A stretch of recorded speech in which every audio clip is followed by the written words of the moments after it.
പ്രിയപ്പെട്ടവരെ, എല്ലാവർക്കും നമസ്കാരം. കൈരളി UK ആഭിമുഖ്യത്തിലുള്ള ഈ പരിപാടികളുടെ 7ാമത്തെ ഒരു പരിപാടിയിലാണ് ഞാനിപ്പോൾ സംസാരിക്കുന്നത്. UK അയർലൻഡിൻ്റെയൊക്കെ പല ഭാഗങ്ങളിലായിട്ട് കഴിഞ്ഞ 2 ആഴ്ചക്കിടയിൽ 6-7 യോഗങ്ങളിൽ സംബന്ധിക്കാൻ കഴിഞ്ഞു. ഇത് 7ാമത്തെ യോഗമാണ്. പല പ്രമേയങ്ങളെക്കുറിച്ചും പല ആശയങ്ങളെക്കുറിച്ചും എല്ലാം അവിടെ പല രൂപത്തിൽ സംസാരിക്കുകയും, നേരത്തെ ഇവിടെ കുര്യൻ പറഞ്ഞതുപോലെ ആശയങ്ങളുടെ ഒരു പങ്കുവയ്പ്പിൻ്റെയോ ആശയങ്ങളെ മുൻനിർത്തിയുള്ള ചില ആലോചനകളുടെയോ ഒക്കെ സന്ദർഭമായിട്ട് അതിനെ കുറച്ചൊക്കെ രൂപാന്തരപ്പെടുത്താൻ കഴിയുകയും ചെയ്തു. വാസ്തവത്തിൽ ഈ ആശയങ്ങൾ എന്ന് പറയുന്നത് മനുഷ്യരുടെ ജീവിതാനുഭവങ്ങളുടെ ഭാഗമായില്ലെങ്കിൽ വാസ്തവത്തിൽ അവ ഏറെയൊന്നും ഫലപ്രദമല്ല. പലപ്പോഴും നമ്മൾ ആശയങ്ങളെ നമ്മുടെ അനുഭവത്തിന് പുറത്ത് നിർത്തുകയും ആശയങ്ങളുടെ അനുഭവ മൂല്യങ്ങളെ കാര്യമായി പരിഗണിക്കാതെ ആശയങ്ങളുടെ ലോകം ഒരു ഭാഗത്ത്, ജീവിതം മറുഭാഗത്ത് എന്ന മട്ടിൽ അത് കൊണ്ടു നടക്കുകയും ചെയ്യാറുണ്ട്. പറയുന്ന എല്ലാ ആശയങ്ങൾക്കും പ്രായോഗിക രൂപമുണ്ട് എന്നല്ല ഞാൻ ഈ പറഞ്ഞതിൻ്റെ അർത്ഥം. അത് സാധ്യമല്ല. അമൂർത്തമായ തത്വങ്ങളുണ്ട്, അതിന് പ്രായോഗികത വരാൻ പ്രയാസമാണ്. പിന്നെ ജീവിത പ്രയോഗങ്ങളിൽ എല്ലാം തന്നെ ആശയങ്ങളും അവയുടെ അനുഭവവും തമ്മിൽ ധാരാളം വൈരുദ്ധ്യങ്ങളുണ്ടാവും. പക്ഷെ അങ്ങനെ ആയിരിക്കുമ്പോഴും നാം ആർജിക്കുന്ന ഒരറിവിന് ഒരു പ്രയോഗമൂല്യം കൂടി വേണം എന്നത് പ്രധാനപ്പെട്ട ഒരു കാര്യമാണ്. ഞാൻ കേരളത്തിലെ രണ്ട് സന്ദർഭങ്ങൾ ഇതിന് ഉദാഹരണമായിട്ട് പറയാം എന്ന് കരുതുന്നു. നിങ്ങൾക്ക് പരിചിതമായ സന്ദർഭമാണ്. അതിലൊന്ന് നമ്മുടെ ഇന്ത്യയുടെ ചിന്താചരിത്രത്തിലെ വലിയ പ്രധാനപ്പെട്ട പേരുകളിലൊന്നായ ശങ്കരാചാര്യരാണ്. ശങ്കരാചാര്യർ അദ്വൈതിയായിരുന്നു. അദ്വൈതം എന്നത് നിങ്ങൾക്കറിയുമല്ലോ, നമ്മുടെ ഇന്ത്യൻ ചിന്താപാരമ്പര്യത്തിലെ ഏറ്റവും പ്രധാനപ്പെട്ടതെന്നോ ഏറ്റവും പ്രബലമെന്നോ കരുതാവുന്ന ഒരു ധാരയായിട്ട് മാറിയതാണ്. ശങ്കരാചാര്യരാണ് അദ്വൈതത്തെ ആ നിലയിൽ ഉയർത്തിയത്. നമ്മുടെ ഉപനിഷത്തുകൾക്ക് വ്യാഖ്യാനം എഴുതിയും ഭഗവത്ഗീതയ്ക്ക് വ്യാഖ്യാനം എഴുതിയും ബ്രഹ്മസൂത്രം പോലുള്ള പ്രാചീന കൃതികൾക്ക് വ്യാഖ്യാനം എഴുതിയും ഒക്കെയാണ് പരസ്പര ഭിന്നമായ നിരവധി ചിന്താപദ്ധതികൾ ഉള്ള ഇന്ത്യയിൽ അതിനെല്ലാം മുകളിലേക്ക് അദ്വൈതത്തെ ശങ്കരൻ ഉയർത്തിക്കൊണ്ടുവരുന്നത്. അദ്വൈതം എന്ന വാക്കിൻ്റെ അർത്ഥം തന്നെ രണ്ടില്ല എന്നാണ്. ദ്വൈതമില്ല, രണ്ടില്ല. അതായത് മനുഷ്യനിൽ പ്രവർത്തിക്കുന്ന ജീവചൈതന്യവും ഈ പ്രപഞ്ചത്തിലാകെ വ്യാപിച്ചു നിൽക്കുന്നതായി സങ്കല്പിക്കപ്പെടുന്ന ആ പ്രപഞ്ച ചൈതന്യം അല്ലെങ്കിൽ ഈശ്വര ചൈതന്യവും തമ്മിൽ വ്യത്യാസമൊന്നുമില്ല, രണ്ടും ഒന്ന് തന്നെയാണ്. അതുകൊണ്ട് വ്യത്യസ്തം എന്ന ആശയത്തിന് പകരം ഏകം എന്ന ആശയത്തെ ഉയർത്തുകയാണ് ശങ്കരൻ ചെയ്തത്. ഇത് തത്വചിന്തയുടെ ചരിത്രത്തിൽ ഏറ്റവും സമർത്ഥമായും പോളമിക്കലായും സൈദ്ധാന്തികമായി ഭദ്രമായും ഒക്കെ നിറവേറ്റി എന്നതാണ് ശങ്കരനെ ചിന്താചരിത്രത്തിലെ ഏറ്റവും വലിയ പേരുകളിലൊന്നാക്കി മാറ്റുന്നത്.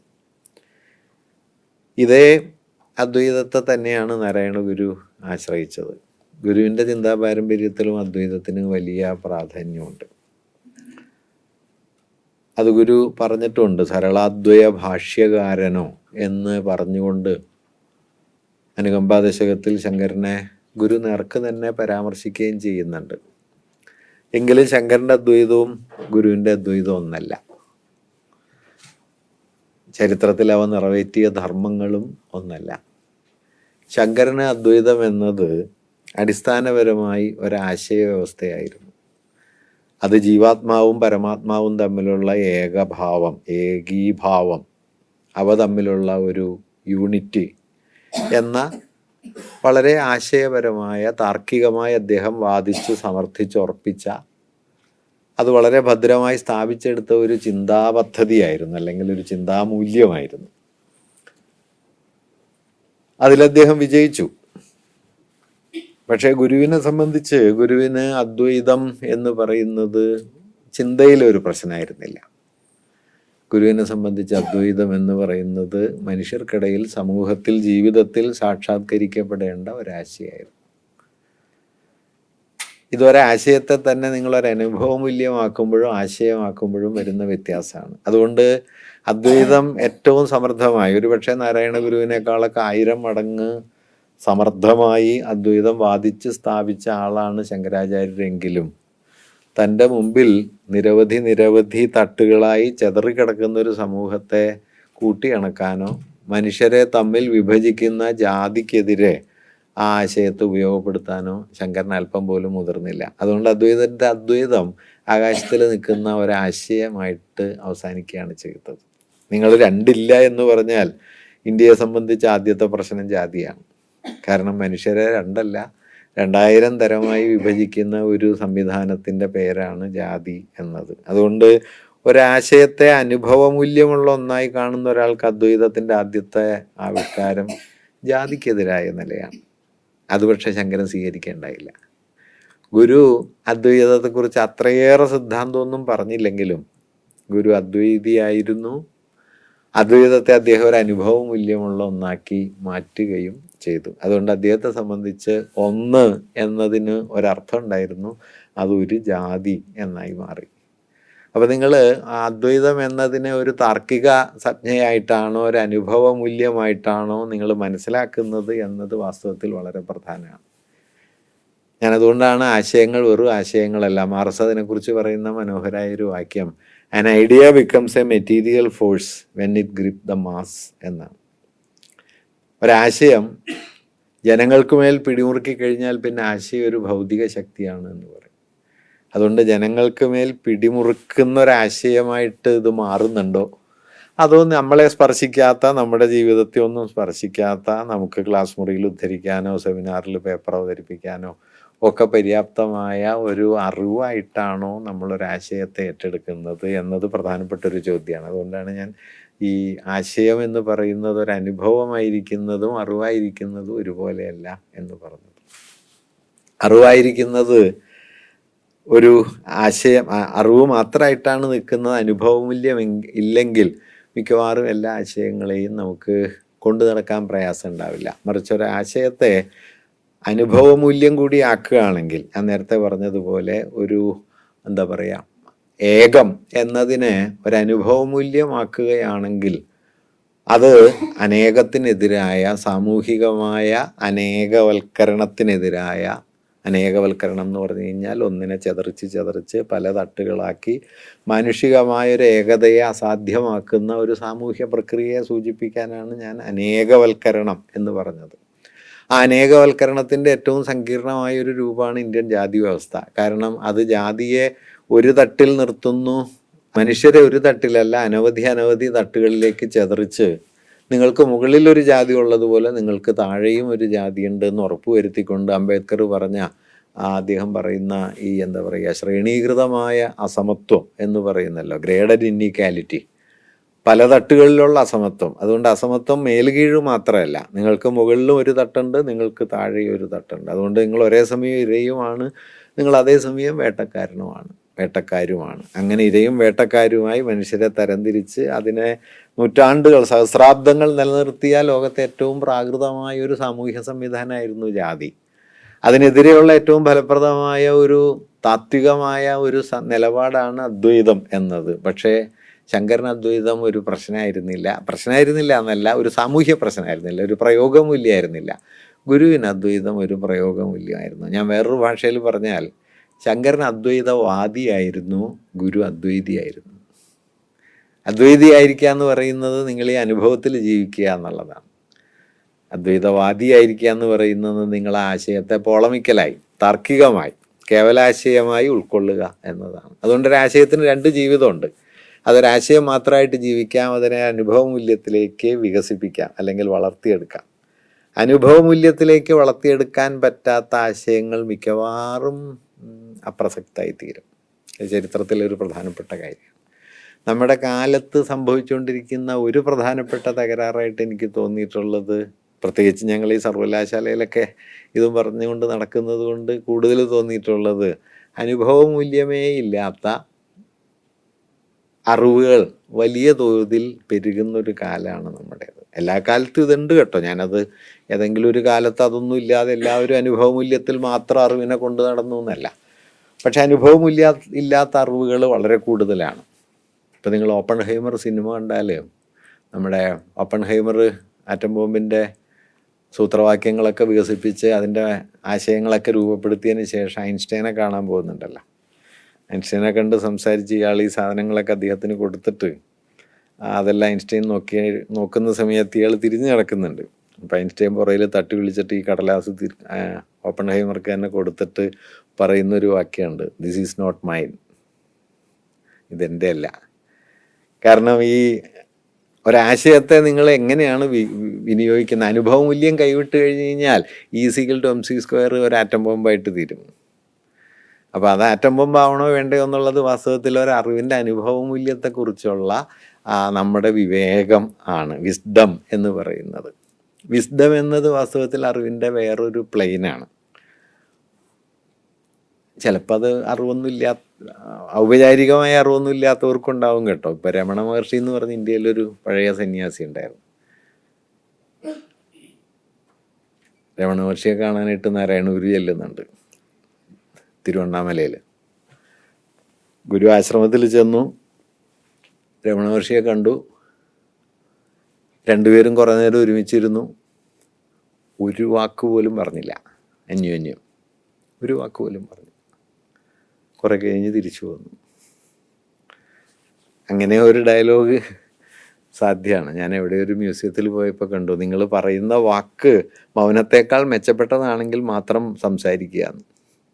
അങ്ങനെയാണെങ്കിൽ മിക്കവാറും സംസാരിക്കേണ്ടി വരില്ല. അതാണ് ആ വാചകം എനിക്ക് ഭയങ്കര ഇഷ്ടമായി. നിങ്ങളുടെ നിങ്ങൾ പറയുന്ന വാക്ക് മൗനത്തേക്കാൾ വിലപ്പെട്ടതാണെങ്കിൽ മാത്രം സംസാരിക്കുമ്പോൾ ഓർക്കാവുന്നതാണ് കേട്ടോ. അങ്ങനെയാണെങ്കിൽ ലോകത്തെ എത്ര സംഭാഷണങ്ങൾ റദ്ദായി പോകും എന്നോർത്താൽ മതി. അപ്പോൾ രമണ മഹർഷിയോട് ഒരാൾ ചോദിക്കുന്നുണ്ട്, അദ്ദേഹം 4ാം ക്ലാസ് വരെ മറ്റോ പഠിച്ചിട്ടുള്ളൂ, പിന്നെയൊക്കെ തന്നെ താൻ ആർജിച്ചാണെന്നാണ് ഞാൻ മനസ്സിലാക്കിയിട്ടുള്ളത്. മഹർഷിയോട് ചോദിച്ചു, how do you treat others? അപ്പോൾ അദ്ദേഹം പറഞ്ഞു, ദെയർ ഈസ് നോ അതർ. അത് നിങ്ങളൊരു വലിയ PhD എടുത്താൽ പറയാൻ പറ്റില്ല. സെൽഫ് ആൻഡ് അതറിനെ കുറിച്ച് എത്ര PhD എടുത്താലും ചിലപ്പോൾ ഈ വാക്യം ആദ്യ വാക്യമായിട്ട് വരില്ല. പേപ്പർ എഴുതി വരുമ്പോൾ ചിലപ്പോൾ അവസാനം ഇതുണ്ടാവും. പക്ഷെ ആദ്യത്തെ വരിയാണ് ദെയർ ഈസ് നോ അതർ. അങ്ങനെ അതൊരു അനുഭവമൂല്യമാണ്. ഗാന്ധി വിഭജന സമയമായപ്പോഴേക്കും മൗണ്ട് ബാറ്റൻ അവിടെ എത്തിയല്ലോ. അപ്പോൾ ഡൽഹി കലാപത്തിൽ ഇങ്ങനെ തീ പിടിച്ച് നിൽക്കുകയാണ്. ഗാന്ധി ഡൽഹിയിൽ വരുന്ന സമയത്ത് ഒരു ദിവസം മൗണ്ട് ബാറ്റൻ ഗാന്ധിയെ കാണാൻ ചെല്ലുന്നുണ്ട്. അപ്പോൾ ഗാന്ധി ഏതാണ്ട് 1.5 മണിക്കൂർ മറ്റോ കഴിഞ്ഞിട്ടാണത്രേ മൗണ്ട് ബാറ്റനെ കാണാൻ വന്നത്. അപ്പം എന്താ വെച്ചാൽ അവിടെ അടുത്തുള്ള ഏതോ പ്രദേശത്തെ ചെറിയ ഒരു സംഘർഷം, ഹിന്ദു മുസ്ലിം സംഘർഷം, ഗാന്ധി ഇങ്ങനെ നെഗോഷിയേറ്റ് ചെയ്തുകൊണ്ടേയിരിക്കുകയാണ്. നവഖാലി മുഴുവൻ ഗാന്ധി നടക്കുകയായിരുന്നു. ആ സമയത്ത് ഗാന്ധി ചെരുപ്പിട്ടിരുന്നില്ല കേട്ടോ.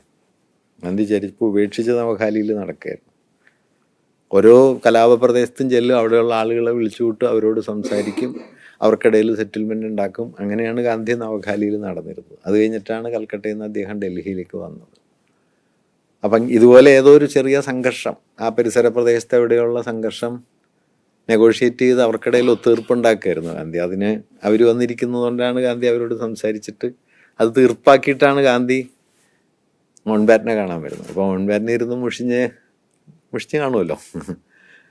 അപ്പോൾ മൗണ്ട് ബാറ്റൻ ഗാന്ധിയോട് പറഞ്ഞു അത്രേ, ബാപ്പു ഞാൻ ഈ രാജ്യത്തിൻ്റെ ഗവർണർ ജനറലാണ് എന്ന് പറഞ്ഞു. അപ്പോൾ ഗാന്ധി എടുത്ത വഴിക്ക് പറഞ്ഞു, അത് ശരിയാണ്, പക്ഷേ ഈ രാജ്യം അവരുടെയാണ്.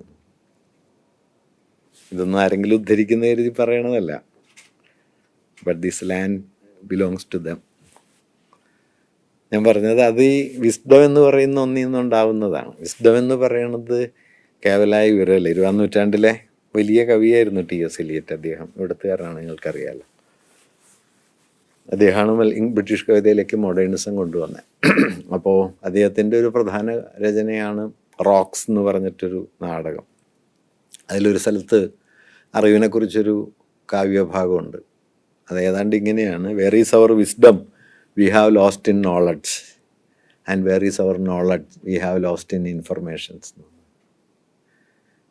വിജ്ഞാനത്തിൽ നഷ്ടപ്പെട്ടു പോകുന്ന വിവേകം എവിടെ? വിവരങ്ങളിൽ നഷ്ടപ്പെട്ടു പോകുന്ന വിജ്ഞാനം എവിടെ? അതായത് ഒരു അറിവെന്ന് പറയുന്നത്, ഞാൻ നേരത്തെ പറഞ്ഞല്ലോ, അദ്വൈതം നിങ്ങൾക്കൊരു അറിവാണെങ്കിൽ അതൊരു നോളജായിട്ടോ വേണമെങ്കിൽ ഇൻഫർമേഷൻ പോലും ആയിട്ടോ. ഇപ്പം ഇൻഫർമേഷൻ എന്ന് പറഞ്ഞാൽ നിങ്ങൾക്കറിയാമല്ലോ, നമ്മൾ ഈ വിവരങ്ങളിങ്ങനെ ശേഖരിച്ച് വെക്കുമല്ലോ. ക്വിസ് കോമ്പറ്റീഷനൊക്കെ ഉത്തരം എഴുതുന്നത് ഇങ്ങനെ ഇൻഫർമേഷൻ ഗ്യാദർ ചെയ്തിട്ടാണ്. ഇപ്പം ചില കുട്ടികളോടൊക്കെ ചോദിച്ചാൽ എല്ലാത്തിൻ്റെ ഉത്തരം അറിയാം. അതുകൊണ്ട് എന്താ കാര്യം എന്ന് എനിക്ക് മനസ്സിലായിട്ടില്ല. എല്ലാത്തിൻ്റെ ഉത്തരം അറിയുന്നത് അത്ര നല്ല കാര്യമാണോന്നും എനിക്ക് സംശയമുണ്ട്. ചിലതൊക്കെ നമുക്ക് സംശയം വേണമല്ലോ. കാരണം അങ്ങനെ വരുമ്പോൾ എന്താണെന്ന് വെച്ച് കഴിഞ്ഞാലേ, എല്ലാറ്റിൻ്റെ ഉത്തരം നിങ്ങൾക്കറിയാം എന്നതിൻ്റെ അർത്ഥം നിങ്ങൾക്കൊന്നും അറിഞ്ഞുകൂടാന്ന്. അതായത് നിങ്ങൾ അറിഞ്ഞ ഒന്നിനെയും നിങ്ങൾ ആന്തരികമായി സ്വാംശീകരിച്ചിട്ടില്ല എന്ന്. ഫാഷിസത്തെക്കുറിച്ചും അറിയാം, മർസിസത്തെക്കുറിച്ചും അറിയാം, ഡെമോക്രസിയെക്കുറിച്ചും അറിയാമെന്ന് പറഞ്ഞു കഴിഞ്ഞാൽ നിങ്ങൾക്കൊന്നും അറിഞ്ഞുകൂടാന്ന് അർത്ഥം. ഇത് ചിലതറിയുകയും ചിലതിനെ നമ്മൾ നിരസിക്കുകയും വേണമല്ലോ. അങ്ങനെ നിരസിക്കണമെങ്കിൽ ഈ പ്രപഞ്ചത്തിലെ എല്ലാ അറിവിനെ ഉൾക്കൊള്ളാൻ പറ്റില്ല. അറിവ് ഇല്ലാതിരിക്കുക എന്നുള്ളതും ഒരു ചെറിയ കാര്യമല്ല. മുമ്പട്ടൊക്കെ ഈ ഓർമ്മയെക്കുറിച്ച് പറയുമ്പോൾ പറയുന്നൊരു കാര്യം, എല്ലാ ഓർമ്മകൾക്കും ചുറ്റും അതിനേക്കാൾ വലിയ മറവികളുണ്ട് എന്ന് പറയും. നമ്മളൊന്നും ഓർക്കുന്നു എന്ന് പറയുന്നതിൻ്റെ അർത്ഥം ചുറ്റുമുള്ളതിനെ മുഴുവൻ മറന്നു കളയുന്നതാണല്ലോ. എല്ലാറ്റിനും ഓർത്താലും ഒരു ഓർമ്മ ഉണ്ടാവില്ല. ചിലതിനെ ഓർക്കുമ്പോഴാണ് ഓർമ്മ. ഞാൻ പറഞ്ഞു വ്യക്തമാണെന്ന് എഴുതണം. നമ്മളിപ്പോൾ എല്ലാം ഓർക്കുന്നില്ലല്ലോ.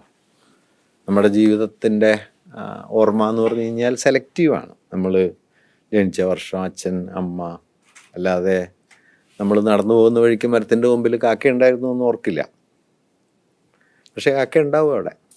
അങ്ങനെ പലതും ഉണ്ടാവും. അതുകൊണ്ട് എല്ലാ ഓർമ്മകൾക്കും ചുറ്റും മറവിയുണ്ട് എന്നതുപോലെ എല്ലാ അറിവുകൾക്ക് ചുറ്റും അറിവില്ലായ്മയും ഉണ്ട്. കാരണം നമ്മൾ അറിയുന്നു എന്ന് പറയുന്നത് ഞാനീ പറഞ്ഞ പോലെ ഒരു അനുഭവമൂല്യമാക്കുമ്പോഴാണ് വാസ്തവത്തിൽ അറിവ് അതിനപ്പുറത്തേക്ക് വികസിക്കുന്നത്.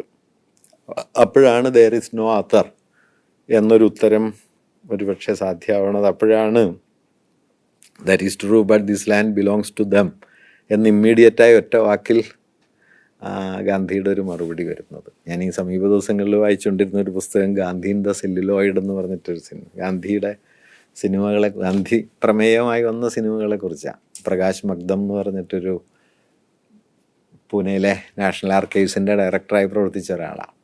അപ്പം അയാൾ ഈ ഗാന്ധി ആദ്യമായിട്ട് മൂവി ടോക്കിയിൽ വന്ന ഒരു സന്ദർഭത്തെക്കുറിച്ച് പറയുന്നുണ്ട്. അത് 1931 ഗാന്ധി ലണ്ടനിലേക്ക് വരുന്നത്, രണ്ടാം വട്ട സമ്മേളനത്തിൽ പങ്കെടുക്കാനായിട്ട്.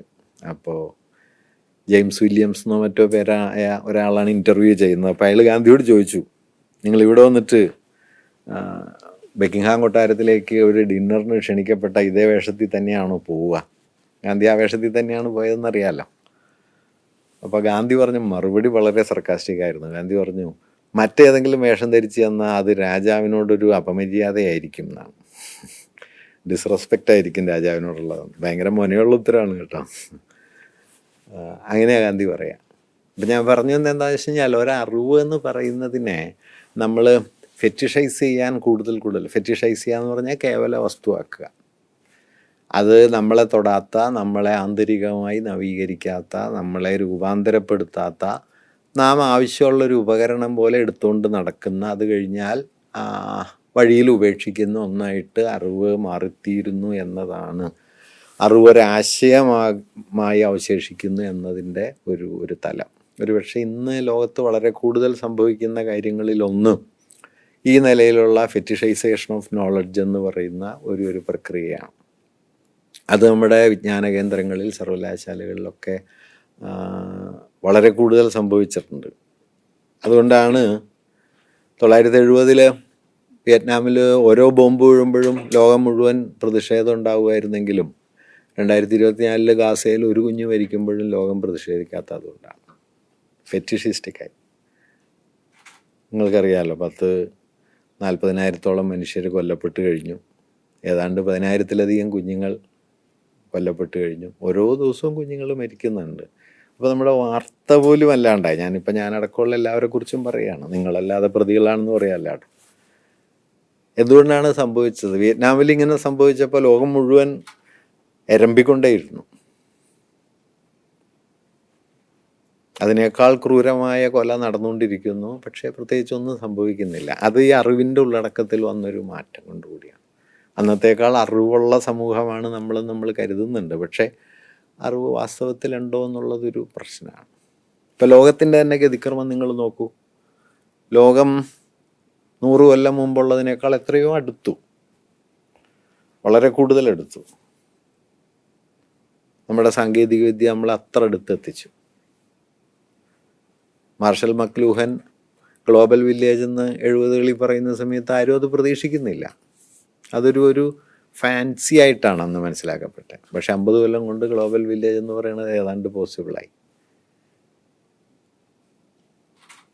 ഇപ്പോൾ അംബേദ്കർ കൊളംബിയ സർവകലാശാലയിൽ പഠിക്കാൻ പോകുമ്പോൾ 28 ദിവസവും മറ്റോ ആയിരുന്നു അത്രേ ബോംബെയിൽ നിന്ന് കപ്പൽ അവിടെ എത്താൻ. പിന്നെ അവിടെ എത്തി അവിടെ ഒരു താവളം കണ്ടെത്തി മൂപ്പര് അവിടെ ഞാൻ എത്തി എന്നുള്ള വിവരം ഭാര്യയ്ക്ക് കത്തയച്ചത് കപ്പൽ കയറി ഇവിടെ എത്തിക്കഴിഞ്ഞപ്പോൾ പിന്നെ 28 ദിവസമായി. അങ്ങനെ ഏതാണ്ട് 70 ദിവസം കഴിഞ്ഞിട്ടാണ് അംബേദ്കറുടെ ആദ്യത്തെ കത്ത് ഭാര്യയ്ക്ക് കിട്ടുന്നത്. ഇപ്പം എന്താന്ന് വെച്ച് കഴിഞ്ഞാൽ ബോംബെയിൽ നിന്ന് പുറപ്പെട്ട് മറ്റേ ഡൽഹിയിലെത്തുമ്പോൾ ഫോൺ വിളിക്കും, അവിടെ നിന്ന് ദുബായിലെത്തുമ്പോൾ ഫോൺ വിളിക്കും, അവിടെ നിന്ന് കാലിഫോർണിയ എത്തുമ്പോൾ ഫോൺ വിളിക്കും. എല്ലാ വീഡിയോ കോളും സാധ്യമാണ്. വാസ്തവത്തിൽ നമ്മൾ എത്രയോ കണക്റ്റഡാണ് ഒരു സൊസൈറ്റി എന്ന നിലയ്ക്ക്. അതിൻ്റെ സാങ്കേതികത ഉണ്ട്. പക്ഷെ അങ്ങനെ കണക്റ്റഡ് ആയിരിക്കുമ്പോഴും, ഭൗതികമായി നമ്മൾ ഇത്രമേൽ കണക്റ്റഡ് ആയിരിക്കുമ്പോഴും ആ ചേർന്ന് നിൽപ്പിൻ്റെ അനുഭവമൂല്യമുണ്ടോ എന്നത് വളരെ സംശയമാണ്. ഞാൻ പറഞ്ഞ ആശയം മനസ്സിലായില്ലേ? ഇതുപോലെ മനുഷ്യവംശം കണക്റ്റഡ് ആണെന്ന് മനുഷ്യർ സ്വയം തിരിച്ചറിയുന്നുണ്ട്. 20-ാം നൂറ്റാണ്ടിൻ്റെ ചിന്തയെ വലിയ തോതിൽ മാറ്റിയ ഒരു ജിയോളജിസ്റ്റ് ഉണ്ട്. അയാളുടെ എലർസ്റ്റീൻ ഹണ്ടിങ്ടൺ എന്ന് പറയുന്ന ഒരാൾ. മൂപ്പര് ചരിത്രം എന്നുള്ളതിനെക്കുറിച്ച് പുള്ളി ജിയോളജിയിൽ വർക്ക് ചെയ്ത ആളാണ്. എൻവയോൺമെൻറ്റലിസത്തിലേക്ക് ചില കോൺട്രിബ്യൂഷൻസ് ഒക്കെ നടത്തിയ ആളാണ്. ഏൽ സർവകലാശാലയിലെ ജിയോളജിയുടെ പ്രൊഫസറൊക്കെ ആയിരുന്നു. മൂപ്പര് ഒരിക്കൽ പറയുന്നൊരാശയം, in the broadest sense history is the record of man's migration from one environment to another. ഏറ്റവും വിശാലമായ അർത്ഥത്തിൽ ചരിത്രം എന്ന് പറഞ്ഞാൽ എന്താണ്? മനുഷ്യനൊരിടത്തു നിന്ന് മറ്റൊരിടത്തേക്ക് കുടിയേറിയതിൻ്റെ കഥയാണ്, അതിൻ്റെ റെക്കോർഡാണ്. ഇതിനേക്കാൾ നന്നായി വാസ്തവത്തിൽ ചരിത്രത്തെ എക്സ്പ്ലെയിൻ ചെയ്യാൻ പറ്റില്ല കേട്ടോ. ഒറ്റ വരികയുള്ളൂ, in the broadest sense history is the record of man's migration from one environment to another. ഒരു കാലത്ത് നിന്ന് ഒരു പരിസ്ഥിതിയിൽ നിന്ന് വേറൊരു പരിസ്ഥിതിയിലേക്ക്. അപ്പോൾ നമ്മൾ അവസാനം ഔട്ട് ഓഫ് ആഫ്രിക്ക തീസിസ് വരുന്നു. ലക്ഷക്കണക്കിന് വർഷങ്ങൾക്ക് മുമ്പ് ആഫ്രിക്കയിൽ നിന്ന് മനുഷ്യർ ഒരു വഴിക്ക് യൂറോപ്പിലേക്കും വേറൊരു വഴിക്ക് ഏഷ്യയിലേക്കും എത്തുന്നു. പിന്നെ പലതായിട്ട് പകരുന്നു. അങ്ങനെ ഏറ്റവും പിന്നിലേക്ക് പോയി കഴിഞ്ഞ് കഴിഞ്ഞാൽ ഈ കുടിയേറ്റം കാണാം.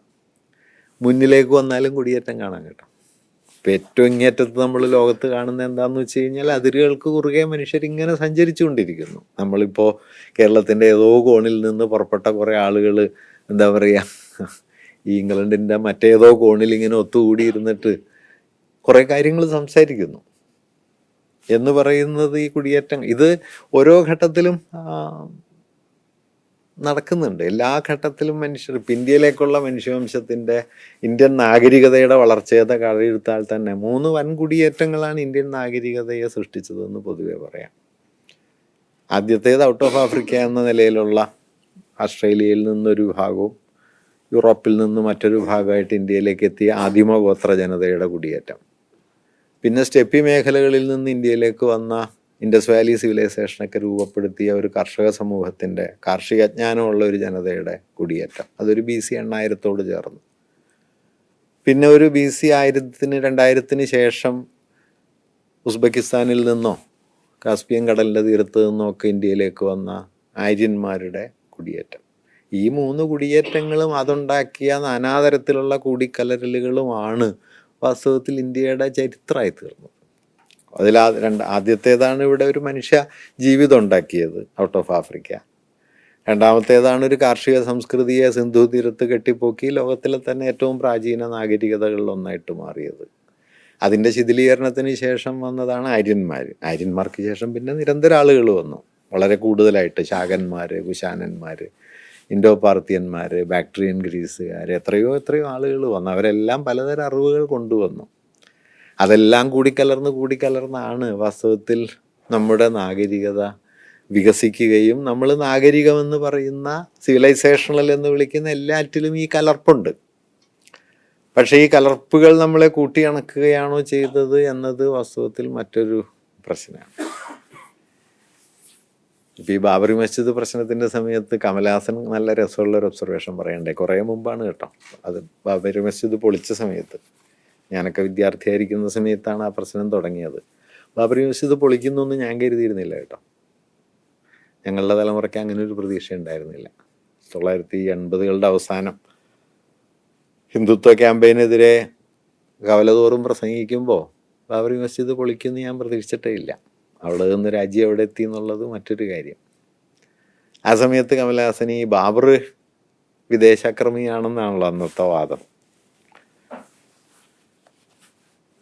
അപ്പം കമലഹാസൻ പറഞ്ഞു, നല്ല ബുദ്ധിയുള്ള നടനായതുകൊണ്ട് അദ്ദേഹം പറഞ്ഞു, ബാബർ വന്ന അതേ വഴി കൂടി തന്നെയാണ് അതിനൊരു 2500 കൊല്ലം മുമ്പ് ആര്യന്മാരും വന്നത്.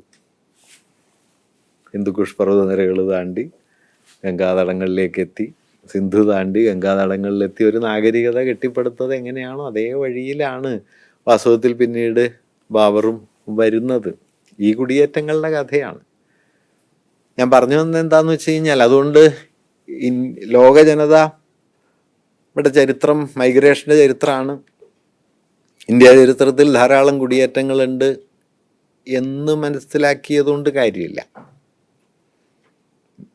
അവിടെ അവസാനിക്കുന്നതോടെ ഞാൻ ഈ നേരത്തെ പറഞ്ഞ അതൊരു ഇൻഫർമേഷനായിട്ടാണ് നിൽക്കുക. അതൊരു വിസ്ഡം എന്ന നിലയിലേക്ക് എത്തുന്നത് അങ്ങനെയെങ്കിൽ നമ്മളൊക്കെ പങ്കുവെച്ച് ജീവിക്കുന്നു എന്ന് തിരിച്ചറിയുന്നിടത്താണ്. ഈ തിരിച്ചറിവിലേക്ക് ഈ അറിവ് നമ്മളെ എത്തിക്കുന്നുണ്ടോ, ഈ ഇൻഫർമേഷൻ അങ്ങനെ ഒരു വിസ്ഡായിട്ട് വികസിക്കുന്നുണ്ടോ എന്നിടത്താണ് വാസ്തവത്തിൽ ഒരു വലിയ ചോദ്യമുള്ളത്.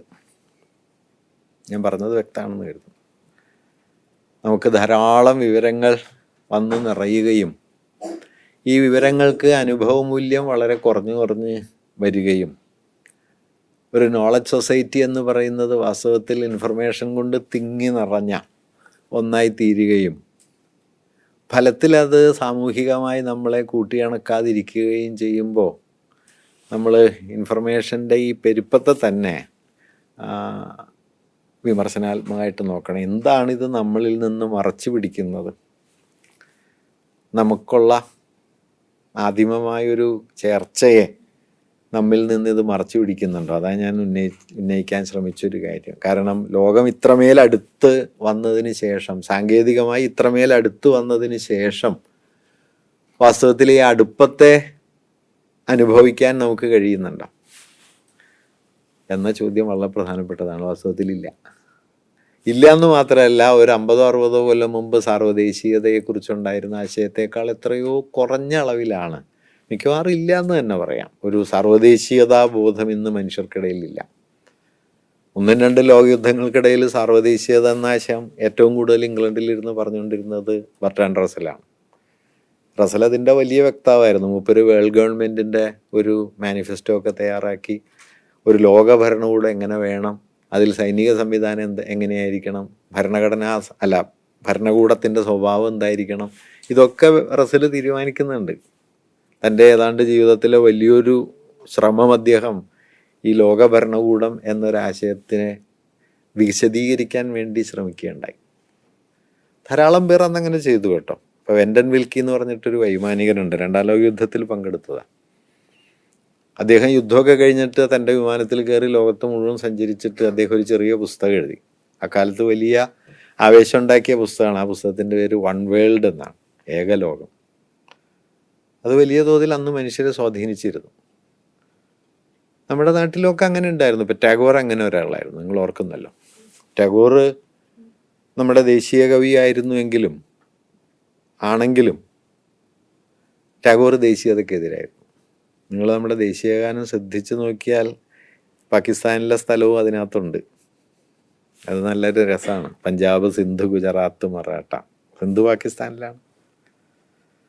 അത് മുമ്പ് എഴുതിയത് കൊണ്ടാണ് 1911 കൽക്കട്ട കോൺഗ്രസ് സമ്മേളനത്തിൽ ആലപിക്കാൻ വേണ്ടി ടാഗോർ തന്നെ എഴുതി ടാഗോർ തന്നെ സംഗീതം കൊടുത്ത് തയ്യാറാക്കിയതാണ് ഈ ജനഗണമന. പക്ഷെ അതിലെ സിന്ധു പക്ഷേ നമ്മുടെ വിഭജനത്തിന് ശേഷവും നമ്മുടെ എന്താ പറയുക ദേശീയ ഗാനമായിട്ട് അത് തിരഞ്ഞെടുക്കുമ്പോൾ സിന്ധ് ഇന്ത്യയിലില്ല കേട്ടോ.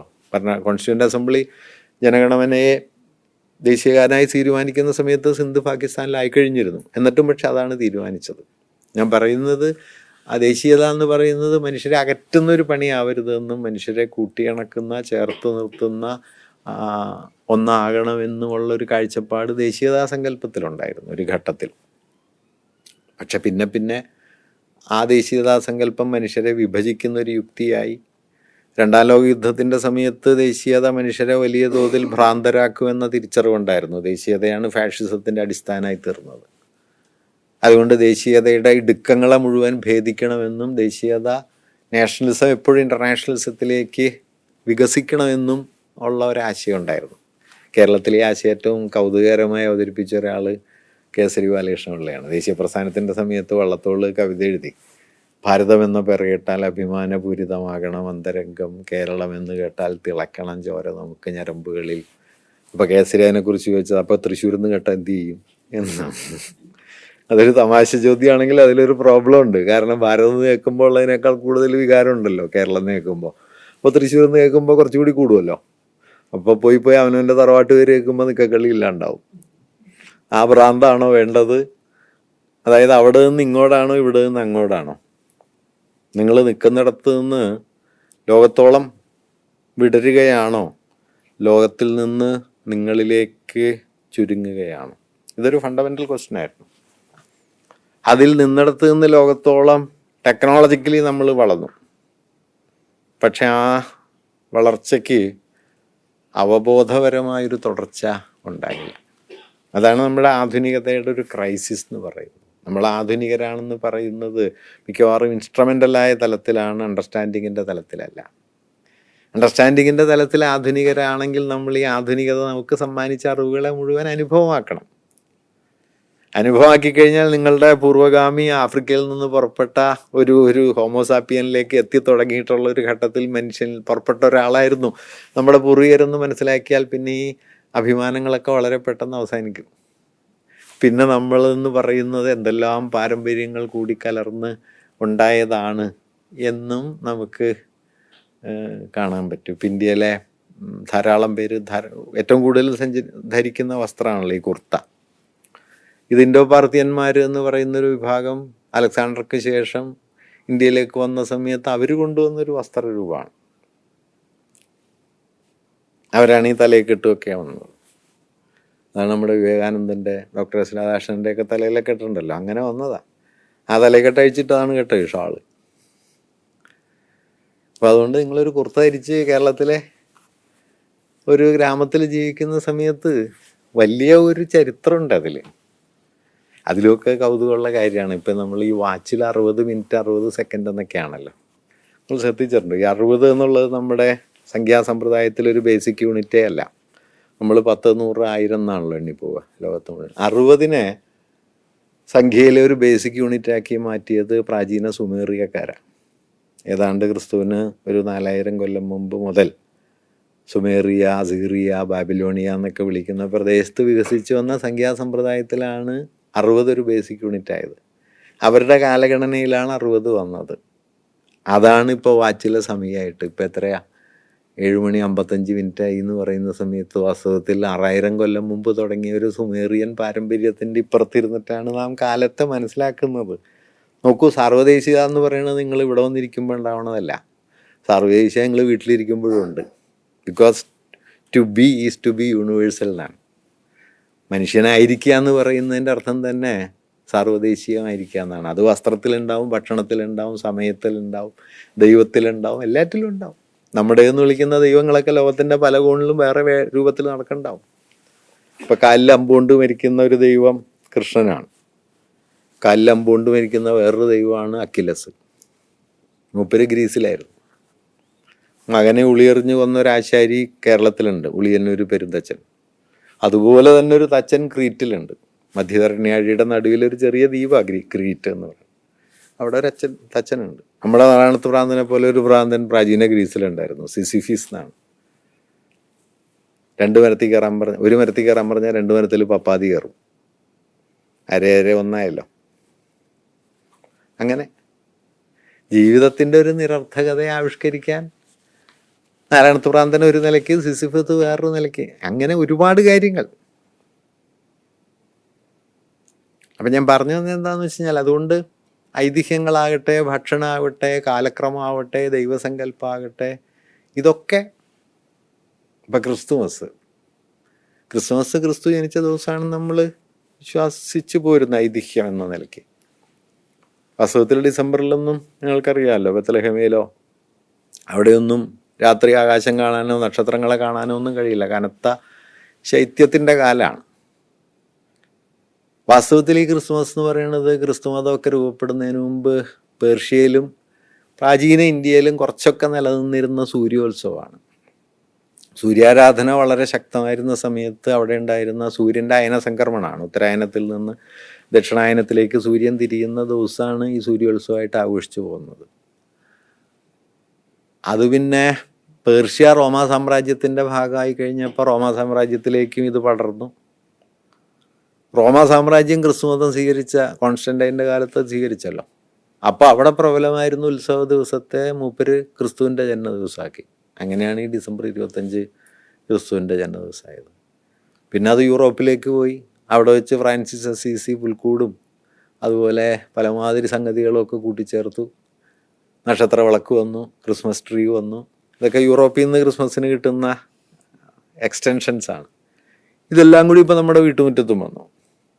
അങ്ങനെ നമ്മുടെ വീട്ടുമുറ്റത്ത് നിന്ന് നമ്മൾ ക്രിസ്മസിന് വേണ്ടി നക്ഷത്ര വിളക്ക് ഉണ്ടാക്കി, ക്രിസ്മസ് മരം ഉണ്ടാക്കി, ക്രിസ്മസ് ആഘോഷിക്കുന്ന സമയത്ത് ഏതാണ്ടൊരു 3500 കൊല്ലം മുമ്പ് പ്രാചീന പേർഷ്യക്കാർ തുടങ്ങിയ സൂര്യോത്സവം കറങ്ങിത്തിരിഞ്ഞ് നമ്മുടെ പഞ്ചായത്തിലേക്ക് വന്നാണെന്ന് മനസ്സിലാക്കണം. ഞാൻ പറഞ്ഞ ഈ ഒരു പങ്കുവയ്പ്പ് എല്ലാറ്റിലും ഉണ്ട്.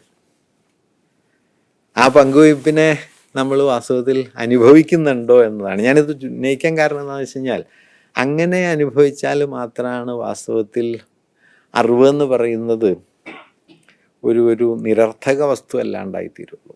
അല്ലെങ്കിൽ അറിവ്, ഇപ്പം ടാഗോർ ഒരു സർവകലാശാല തുടങ്ങിയത് നിങ്ങൾക്കറിയാമല്ലോ, വിശ്വഭാരതി. ആ പേര് ശ്രദ്ധിക്കണം കേട്ടോ, ഭാരതി എന്നല്ല, വിശ്വഭാരതി എന്നാണ്. കാരണം ഭാരതിയായിട്ട് മാത്രം നിൽക്കുന്നത് അല്ല സർവകലാശാല എന്ന് ടാഗോറിന് അറിയായിരുന്നു. വിശ്വഭാരതി എന്നാണ്. അപ്പോൾ ആ സർവകലാശാലയുടെ മോട്ടോ അദ്ദേഹം എടുത്തത് നമ്മുടെ യജുർവേദത്തിൽ നിന്നാണ്, എത്ര വിശ്വം ഭവത്യേക നീടം. ഇപ്പോൾ ടാഗോറിനോട് ആളുകൾ വളരെ ക്രിട്ടിക്കലായി ചോദിക്കുന്നുണ്ട്, ഇതൊരു അലങ്കാരവാക്യല്ലേ, ഇതിലെന്താണ് അറിവിനെ കുറിച്ചുള്ളൊരാശയമുള്ളത്? ലോകം ഒരു കിളിക്കൂടാവട്ടെ എന്നാണ് ആ വരിയുടെ അർത്ഥം. എത്ര വിശ്വം ഭവത്യേക നീടം, യജുർവേദത്തിലെ ഒരു ഭാഗം. അപ്പം ഇങ്ങനെ അലങ്കാരമാണ്, അല്ലാതെ അറിവിനെ കുറിക്കുന്ന ആശയങ്ങളല്ലേ സർവകലാശാലയ്ക്ക് വേണ്ടത്. അപ്പം ടാഗോർ പറഞ്ഞത് ഇതാണ് അറിവിൻ്റെ പരമാവധി, ദ മാക്സിമം. അതെന്താന്ന് വെച്ച് കഴിഞ്ഞാൽ, ഒരു കിളിക്കൂട് പോലെ സ്നേഹം നിറഞ്ഞതായിട്ട് ഈ ലോകത്തെ മാറ്റി തീർക്കാൻ നിങ്ങളെ പ്രേരിപ്പിക്കുന്നത് എന്തോ അതാണ് അറിവ്.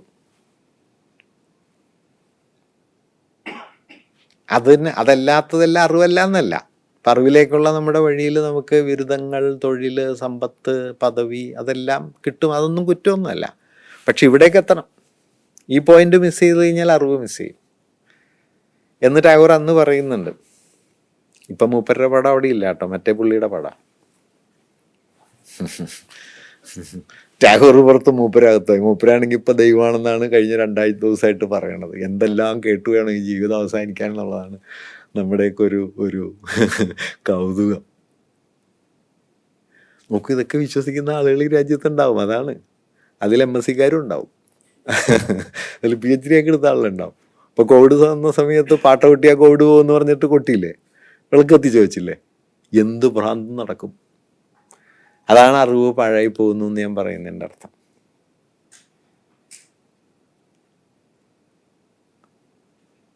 പണ്ട് ഈ നാരായണഗുരു വിഗ്രഹം പ്രതിഷ്ഠിക്കുന്നതിനോട്, നാരായണഗുരുവിൻ്റെ പ്രവൃത്തികളോട് ചട്ടമ്പി സ്വാമിക്ക് കുറച്ച് വിമർശനമൊക്കെ ഉണ്ടായിരുന്നു. കാരണം ചട്ടമ്പി സ്വാമി ഒരു ആധികാരിക സന്യാസിയാണല്ലോ.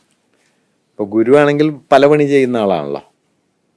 സ്കൂൾ തുടങ്ങുക, നിങ്ങൾ ശ്രദ്ധിച്ചിട്ടുണ്ടോയെന്ന് അറിയൂടാ, ലോകത്തേതെങ്കിലും ഒരു ഇൻഡസ്ട്രിയൽ എക്സിബിഷൻ്റെ ചെയർമാനായിട്ടൊരു സന്യാസി പ്രവർത്തിച്ചിട്ടുണ്ടെങ്കിൽ നാരായണഗുരുവാണ്. കേരളത്തിലെ ആദ്യത്തെ വ്യവസായ പ്രദർശനം ഗുരുവിൻ്റെ അധ്യക്ഷതയിലാണ് നടക്കുന്നത്. ലോകത്തെ രണ്ടാമത്തെ സർവ്വമത സമ്മേളനം വിളിച്ചു ചേർത്തത് നാരായണ ഗുരുവാണ് കേട്ടോ. ഒന്നാമത്തേത് ചിക്കാഗോയിൽ, രണ്ടാമത്തേൽ ആലുവയിൽ. ഒന്നാമത്തെയും രണ്ടാമത്തെയും തമ്മിൽ വ്യത്യാസമുണ്ട്.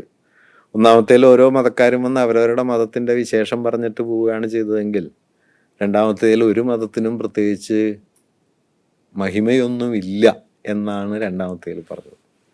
അങ്ങനെ അല്ലാതെ പറഞ്ഞ ഒരാൾ അതിനകത്തുണ്ടായിരുന്നു. അത് ഈ ആര്യ സമാജത്തിൻ്റെ പ്രതിനിധി ആ സമ്മേളനത്തിൽ വരുന്നുണ്ട്. അയാളുടെ പേര് പണ്ഡിറ്റ് ഋഷിറാം എന്നാണ്. അപ്പോൾ മൂപ്പര് പ്രസംഗിക്കുന്നതിൻ്റെ ഇടയിൽ ക്രിസ്തു മതത്തെ കലശലായിട്ട് വിമർശിക്കുന്നുണ്ട്. ഇപ്പം ഇംഗ്ലീഷിലാണ് പ്രസംഗം. ഇപ്പോൾ പരിഭാഷ സഹോദരൻ അയ്യപ്പൻ, ടി കെ മാധവൻ. ഇയാൾ പ്രസംഗിച്ച് കുറച്ച് കഴിഞ്ഞപ്പോൾ സഹോദരൻ അയ്യപ്പൻ പരിഭാഷ നിർത്തി. കാരണം ഇയാൾ ക്രിസ്തു മതത്തെ ചീത്ത പറയാം. സഹോദരൻ പറഞ്ഞ് ഇതൊന്നും പരിഭാഷപ്പെടുത്താൻ പറ്റില്ല എന്ന് പറഞ്ഞാൽ സഹോദരൻ നിർത്തിപ്പോയി. ടി കെ മാധവൻ പരിഭാഷ തുടങ്ങി. ടി കെ മാധവനും നിർത്തി. പിന്നെ ബുദ്ധമതത്തെക്കുറിച്ച് പരിഭാഷ സംസാരിക്കാൻ ആ സമ്മേളനത്തിൽ വന്നിരുന്നത് മഞ്ചേരി കൃഷ്ണയ്യർ എന്ന് പറയുന്ന ഒരാളാണ്. മഞ്ചേരി കൃഷ്ണയ്യർ മൂന്നാമത് പരിഭാഷപ്പെടുത്തി. അതെങ്ങനെയാണെന്ന് വെച്ച് കഴിഞ്ഞാൽ ഋഷിറാം എന്തെങ്കിലും പറയും, മഞ്ചേരി കൃഷ്ണയ്യർ അയാൾക്ക് ഇഷ്ടമുള്ളത് പറയും. അങ്ങനെ പ്രസംഗം ഒരു ഭാഗത്ത്, പരിഭാഷ വേറൊരു ഭാഗത്ത്. അങ്ങനെയാണ് ആ പരിഭാഷ പൂർത്തിയായത്.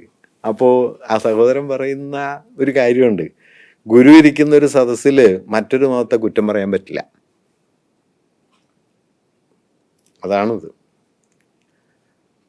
അതാണ് കേട്ടോ അറിവ്.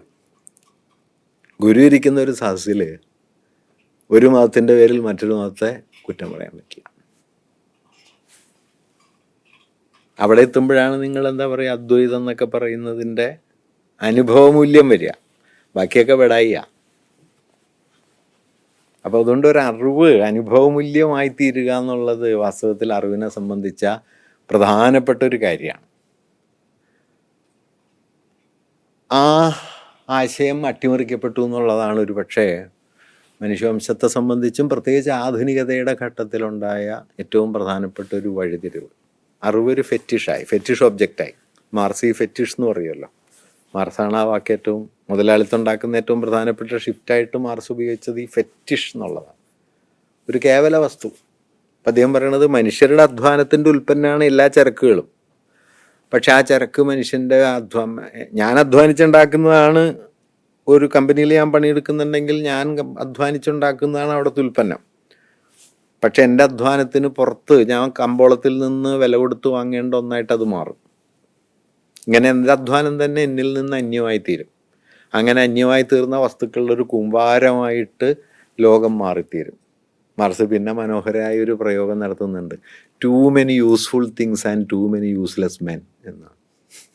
മാർസ് ഭയങ്കര പോയറ്റായതുകൊണ്ട് മാർസ് അവിടെ എഴുതുന്നത് മുതലാളിത്തം മനുഷ്യരെ എന്താക്കുന്നു പറയുന്ന സമയത്ത് മാർസിൻ്റെ അപാര പോയട്രിയാണ് കേട്ടോ. നമ്മുടെ പല കവികളെക്കാളും നല്ല കവിയാണ്. അവരിത് വായിക്കാത്തതുകൊണ്ട് പിന്നെയും കവിത എഴുതിക്കൊണ്ടിരിക്കുന്നു. അതാ പ്രശ്നം. മാർസ് എഴുതിയതാ, too many useful things and too many useless things, too many useful things and too many useless men. ക്യാപിറ്റലിസത്തെ കുറിച്ചും മാർസിൻ്റെ ഇതുപോലെ നല്ലൊരു വാക്യമുണ്ട്. Capitalism will cut down the tree if it can sell the shadow. നിഴൽ വിൽക്കാൻ പറ്റിയില്ലെങ്കിൽ മരം വെട്ടി വിൽക്കും, നിഴൽ വിൽക്കാനൊരു സ്കോപ്പ് ഉണ്ടെങ്കിൽ നിഴൽ വിൽക്കും എന്ന് പറഞ്ഞിട്ട് മാർസ് നിങ്ങൾ അങ്ങനെയും കൂടി വായിക്കണം. അതിൻ്റെ മെറ്റഫറുകളുടെ ഒരു കളിയാണ് മാർസിന്. ഞാൻ ഈ ആധുനിക മുതലാളിത്തത്തെക്കുറിച്ച് വായിച്ച ഏറ്റവും മനോഹരമായ ഒരു ഫ്രേസ് മാർസിൻ്റെയാണ്. അദ്ദേഹം പറയുന്നുണ്ട്, മൂലധനത്തിൻ്റെ ഒരു തള്ളിക്കയറ്റം ലോകത്തെ എന്താക്കി മാറ്റും എന്നിങ്ങനെ വിശദീകരിക്കേണ്ട. അതിരുകളൊക്കെ മാഞ്ഞു പോകും, മനുഷ്യബന്ധങ്ങൾ ഒലയും, എല്ലാം അണാപ്പൈ ബന്ധങ്ങളാവും, രാഷ്ട്രങ്ങൾ തകരും. ഇതെല്ലാം പറഞ്ഞിട്ട് അവസാനം കൺക്ലൂഡ് ചെയ്തൊരു വാക്യം എഴുതുന്നത്, all that is solid melts into air. ഖരമായതൊക്കെ ആവിയായിത്തീരും. എന്തൊരു പോയറ്റിക്കായ ഒരു പ്രയോഗമാണ്. ഖരമായതൊക്കെ ആവിയായിത്തീരും, ഒന്നും നിൽക്കില്ല എന്നാ ഞാൻ പറഞ്ഞു വന്നത്. അങ്ങനെ ഒരു അനുഭവത്തിലേക്ക്, അനുഭവമൂല്യത്തിലേക്ക് ഈ അറിവിനെ എത്തിക്കുക എന്ന് പറയുന്നത് വാസ്തവത്തിൽ വളരെ പൊളിറ്റിക്കലായ ഒരു കാര്യമാണ്, വളരെ റെവല്യൂഷണറി ആയൊരു കാര്യമാണ്. വാസ്തവത്തിൽ മൂലധന ശക്തികൾ ലോകത്ത് നേടിയ പിടിമുറുക്കം കൊണ്ട് സംഭവിച്ചത് അറിവ് എന്ന് പറയുന്നത് ഒരു ഫെറ്റിഷ് ഒബ്ജക്റ്റായി തീരുകയും അതിനൊരു എക്സ്പീരിയൻഷ്യൽ വാല്യൂ ഇല്ലാണ്ടായി തീരുകയും ചെയ്തു. അതുകൊണ്ട് നിങ്ങൾ ഫ്രറ്റേണിറ്റി എന്നൊക്കെ പറയുന്നല്ലാതെ അതിനൊരു എക്സ്പീരിയൻഷ്യൽ വാല്യൂ ഇല്ല. ഇപ്പോൾ സമീർ അമീൻ ലോകത്തെക്കുറിച്ച് പറയുമ്പോൾ 20ാം നൂറ്റാണ്ടിലെ വലിയ ഒരു ഫിലോസഫറായിരുന്നു സമീർ അമീൻ. യൂറോസെൻട്രിസം എന്നുള്ള പുസ്തകമൊക്കെ എഴുതിയ സമീർ അമീൻ പറയുന്നൊരു കാര്യമുണ്ട്. ബൂർഷ്വാസി 2 മഹാവിപ്ലവങ്ങൾ നടത്തി. ഒന്ന് ഫ്രഞ്ച് വിപ്ലവവും 2 അമേരിക്കൻ വിപ്ലവം. രണ്ടിനും 2 മുദ്രാവാക്യം ഉണ്ടാക്കി. ബൂർഷ്വാസിയാണ് ലോകത്ത് സമത്വം എന്ന് ആദ്യം പറഞ്ഞത്. ലിബർട്ടി, ഇക്വാലിറ്റി, ഫ്രറ്റേണിറ്റി എന്ന് പറഞ്ഞത് ബൂർഷ്വാസിയാണ്. എന്നിട്ട് സമീർ അമീൻ പറയുന്നത് പക്ഷേ ബൂർഷ്വാസി അത് നടപ്പാക്കിയില്ല. ലിബർട്ടി അവർക്ക് ആവശ്യമായിരുന്നു, ഇക്വാലിറ്റിയും ഫ്രറ്റേണിറ്റിയും നടപ്പാക്കിയാൽ പിന്നെ ബൂർഷ്വാസി ഉണ്ടാവില്ലല്ലോ. അതുകൊണ്ട് അദ്ദേഹം പറഞ്ഞത് ലിബർട്ടി എന്നുള്ള മുദ്രാവാക്യത്തോടൊപ്പം ഇക്വാലിറ്റി, ഫ്രറ്റേണിറ്റി എന്ന് പറഞ്ഞെങ്കിലും ബൂർഷ്വാസി നടപ്പിലാക്കിയ മുദ്രാവാക്യം ഫ്രഞ്ച് വിപ്ലവത്തിൻ്റെ അല്ല, അവരുടെ സെക്കൻഡ് റവല്യൂഷനായ അമേരിക്കൻ വിപ്ലവത്തിൻ്റെയാണ്. അമേരിക്കൻ വിപ്ലവത്തിൻ്റെ മുദ്രാവാക്യം എന്തായിരുന്നു? സമീർ അമീൻ പറയുന്നത് ലിബർട്ടി ആൻഡ് പ്രോപ്പർട്ടിയാണ്. സ്വാതന്ത്ര്യം എന്തിനുള്ള സ്വാതന്ത്ര്യമാണെന്ന് വെച്ചാൽ സ്വത്തുടമസ്ഥതയ്ക്കുള്ള സ്വാതന്ത്ര്യമാണ്, സാഹോദര്യത്തിനുള്ള സ്വാതന്ത്ര്യമല്ല. സാഹോദര്യത്തിനുള്ള സ്വാതന്ത്ര്യം നോക്കൂ, സ്വാതന്ത്ര്യം എന്നത് സാഹോദര്യത്തിനുള്ള സ്വാതന്ത്ര്യമാണ്, സമത്വത്തിനുള്ള സ്വാതന്ത്ര്യമാണ് എന്ന് വന്നാൽ ലോകത്തിന് ഇതുപോലെ തുടരാൻ പറ്റില്ല. തോമസ് പിക്കറ്റി വായിച്ചാൽ നിങ്ങൾക്കറിയാം, 19-ാം നൂറ്റാണ്ടിൽ ലോകത്തുണ്ടായ അസമത്വത്തിൻ്റെ 30 മടങ്ങ് അസമത്വം 20-ാം നൂറ്റാണ്ടിലുണ്ടായി. ഇപ്പം കണക്കെടുത്താൽ അത് 100 മടങ്ങായിട്ടുണ്ടാവും. ഞാൻ ഓക്സ്ഫാമിൻ്റെ ഒരു കണക്ക് സമീപകാലത്ത് വായിച്ചത്, കോവിഡ് കാലത്ത് ലോകം മുഴുവൻ അടച്ചുപൂട്ടി കിടക്കുമ്പോൾ അദാനിയുടെ സ്വത്ത് ഒരു ദിവസം 1300 കോടി രൂപ വർദ്ധിച്ചിരുന്നു. 1300 കോടി. അപ്പോൾ ഇത് ഞാൻ പറഞ്ഞതിൻ്റെ ആശയം എന്താ വെച്ചാൽ, അതുകൊണ്ട് ഒരാശയത്തെ കേവലാശയമായി കെട്ടുപോകാൻ അനുവദിക്കാതെ ഒരാശയത്തെ നമുക്ക് അനുഭവമൂല്യമുള്ള ഒന്നാക്കി മാറ്റാൻ കഴിയുമോ എന്നത് വാസ്തവത്തിൽ നമ്മുടെ സമകാലിക ലോകം നേരിടുന്ന ഏറ്റവും വലിയ ഒരു ചലഞ്ചാണെന്നാണ് എനിക്ക് തോന്നുന്നത്. കാരണം എല്ലാറ്റിനെയും വിവരവൽക്കരിക്കാനും എല്ലാറ്റിനെയും ഫെറ്റിഷൈസ് ചെയ്യാനും നമ്മളെയൊക്കെ തന്നെ വസ്തുക്കളാക്കി മാറ്റാൻ, അപ്പം നമ്മുടെയൊക്കെ തന്നെ സോഷ്യൽ ഐഡൻറ്റിറ്റിയെ രൂപപ്പെടുത്തുന്നതിൽ ഈ ബ്രാൻഡുകൾ വഹിക്കുന്ന പങ്ക് നിങ്ങൾക്ക് ആലോചിച്ചറിയാമല്ലോ. പണ്ട് ഞങ്ങളൊക്കെ മറ്റേ കോളേജിൽ പഠിക്കുന്ന സമയത്ത് നിങ്ങൾ ചിലപ്പോൾ ഓർക്കണ്ടാവും, ഒരു പേന വന്നു, റോട്ടാമാക് എന്ന് പറഞ്ഞിട്ട്. അപ്പോൾ റോട്ടാമാക്കിൻ്റെ വീണ ടെൻഡറാണെന്ന് പരസ്യത്തിൽ വന്നത്, ലിഖ്തെ ലിഖ്തെ ലവ് ഹോ ജായ് എന്നൊക്കെ ഉണ്ടായിരുന്നു. ഓർക്കുന്നുണ്ടെന്ന് പറഞ്ഞോളാം, എഴുതി പ്രേമത്തിലാവുന്ന. അപ്പം അതിൻ്റെ ഒരു പരസ്യം വന്നപ്പോൾ ഒരു പെൺകുട്ടി ഇങ്ങനെ മൂക്കിൽ ഒരു പേന തൂക്കിയിട്ടിരിക്കുന്നു. അതാണ് പരസ്യം. എൻ്റെ ക്യാച്ച് വേർഡ് എന്താണെന്ന് വെച്ചാൽ, not just for the pleasure of writing only എന്നാണ്. പേനയുടെ കാര്യമാണേ. Not for the pleasure of writing. പേന എഴുതാനുള്ള ആനന്ദത്തിന് മാത്രമല്ല, പിന്നെ എന്താ, നമുക്കൊരു വസ്തു എങ്ങനെ ഫെറ്റിഷൈസ് ചെയ്യപ്പെടുന്നു എന്നുള്ളതാണ്. മോൺബ്ലാങ്ക് അതിനുശേഷമാണ് ഗാന്ധി എഡീഷൻ ഇറക്കിയത്. നിങ്ങൾക്കറിയാലോ, 10 ലക്ഷം റുപ്യ മറ്റായിരുന്നു വില. ഗാന്ധിയുടെ മൊത്തം ജീവിതത്തിന് 1.5 ലക്ഷം രൂപ വില ഉണ്ടാവില്ല. 10 ലക്ഷം റുപ്യ വിലക്ക് ഗാന്ധിയുടെ എഡീഷൻ ഇറക്കി. പിന്നെ ഒച്ചപ്പാട് വന്നപ്പോൾ അവരത് വിഡ്രോ ചെയ്തു തോന്നുന്നു. ഞാൻ പറയുന്ന അങ്ങനെ എന്തും കമ്പോളത്തിൽ വിലയുള്ള ഒന്നായി തീരുകയും അത് ചുവന്നുകൊണ്ട് നടക്കുന്ന ആളുകൾക്ക് പ്രത്യേകിച്ച് വിലയൊന്നും ഇല്ലാതായി തീരുകയും, ഞാൻ എന്താണെന്ന് ചോദിച്ചു കഴിഞ്ഞാൽ, ഞാൻ ധരിക്കുന്ന ഷർട്ടാണ്, ഞാൻ ധരിക്കുന്ന കണ്ണടയാണ്, ഞാൻ ധരിക്കുന്ന എൻ്റെ പേനയാണ്, അങ്ങനെ പലതുമായി തീരുകയും ഇതെല്ലാം ബ്രാൻഡഡായി തീരുകയും എനിക്ക് പ്രത്യേകിച്ച് ബ്രാൻഡൊന്നുമില്ല എന്ന ഒരു സ്ഥിതിയിലേക്ക് നമ്മൾ ഈ ഇത് ചുവന്നുകൊണ്ട് നടക്കുന്ന ഒരു സാധനമാണ് ഞാൻ എന്ന നിലയിലേക്ക് ഇതിനെ മാറ്റുകയും ചെയ്യുന്നു. അപ്പം ഇതാണ് വാസ്തവത്തിൽ നമ്മളെ വിഴുങ്ങുന്ന ഒരു സമകാലികമായ വളരെ ഗൗരവമുള്ള ഒരു സാമൂഹ്യ പ്രശ്നമാണത്. അതുകൊണ്ട് എന്താണെന്ന് വെച്ച് കഴിഞ്ഞാൽ, ഒരു കാര്യം കൂടി പറഞ്ഞിട്ട് ഞാൻ അവസാനിപ്പിക്കാം. അതുകൊണ്ട് ഇപ്പോൾ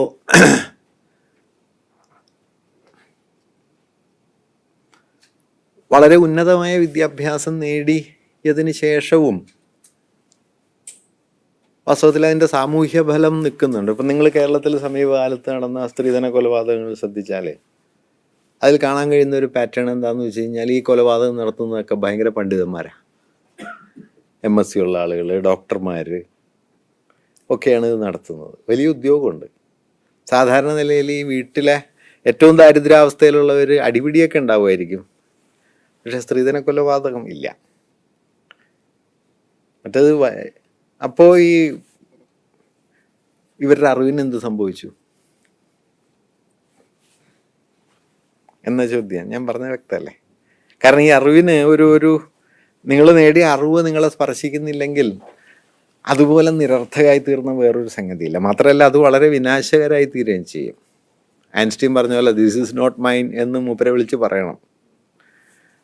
അങ്ങനെ പറയാൻ പറ്റുന്ന ഒരു ഉള്ളടക്കത്തിൽ നിന്ന് നമ്മുടെ അറിവ് മിക്കവാറും പിൻവാങ്ങിപ്പോവുകയും അത് ഒരു ഫെറ്റിഷ് ഒബ്ജക്റ്റായിട്ട് കൂടുതൽ മാറിത്തീരുകയും ചെയ്യുന്നു. അതുകൊണ്ട് നിങ്ങൾ പരിണാമ സിദ്ധാന്തം പഠിച്ചതിന് ശേഷം, ഇപ്പം നാട്ടിലൊരു പഴയ കഥ എന്താണെന്ന് വെച്ച് കഴിഞ്ഞാൽ, ക്ലാസ്സിൽ മാഷ് വന്നിട്ട് ചോദിച്ചു മനുഷ്യൻ ജനിച്ചത് എങ്ങനെയാണ്, മനുഷ്യൻ്റെ ഉൽപ്പത്തി എങ്ങനെയാണെന്ന് ചോദിച്ചു. അപ്പോൾ കുട്ടി മാഷോട് തിരിച്ചു ചോദിച്ചു നാച്ചുറൽ സയൻസിൽ ഉത്തരം വേണോ മോറൽ സയൻസിൽ ഉത്തരം വേണോ? രണ്ടുത്തരവും റെഡിയാ. മനസ്സിലായില്ല? ഈ രണ്ടുത്തരം റെഡിയാക്കി വെക്കുന്നിടത്ത് അറിവ് പാഴായിപ്പോവും.